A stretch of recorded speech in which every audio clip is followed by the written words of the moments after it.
I'm going to draw you guys an XFR-S, I think, actually, because I end up drawing F-types quite a lot at motor shows, so I'm going to do you an XFR-S. Like I say, I like crazy performance saloon cars. I've been lucky over the years to own lots of different types of cars.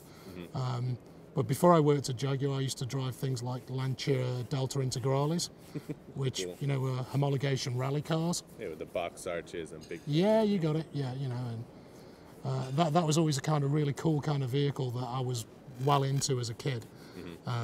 Lancia was like winning lots of rallies in those days. Yeah. Well, cars are quite difficult to draw in as much that they are geometrically accurate. So there's no asymmetry. You know, you draw a person or a horse or a dog or a cat, and they're naturally asymmetric because none of us are born perfect.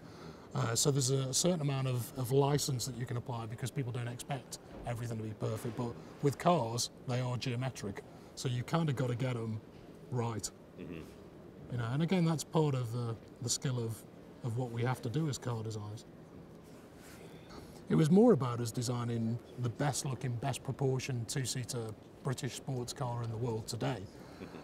Now, as it turns out, the E-Type at the time was also that, but we never kind of sat down and thought we must do a car that is an homage to an E-Type. It was, and I've said before, if the E-Type had never existed and we just designed F-Type with all of the knowledge we have and the design language that we've developed with XK, XF and XJ, I think that car would look 90% what it does in any case.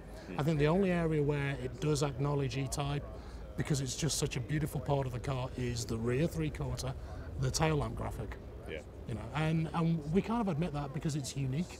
It doesn't look like anything else. So we were like, well, it's cool to have that because no one else has got it. So.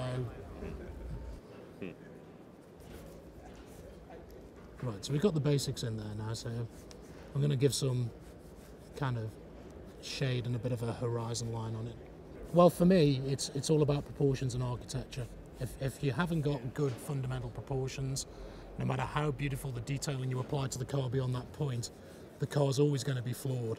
And you know, proportions and architecture are what makes anything and everything beautiful. So for me, if you've got great proportions, and in a car like the F-Type, we worked from day one to make sure it had the best proportions of any two-seater car, then the details can be very subtle and very exquisitely done. Spaceships, Star Wars.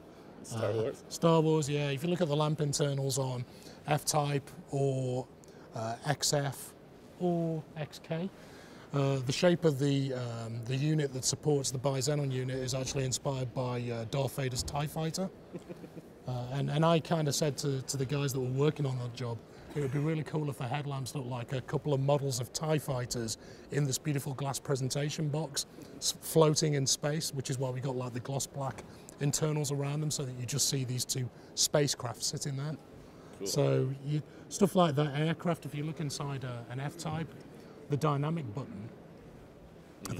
button is inspired very closely by the power selection button in a Typhoon fighter, a Eurofighter Typhoon. And that was funny because we were looking at a brochure, well, not a brochure, a magazine, and the cockpit was there.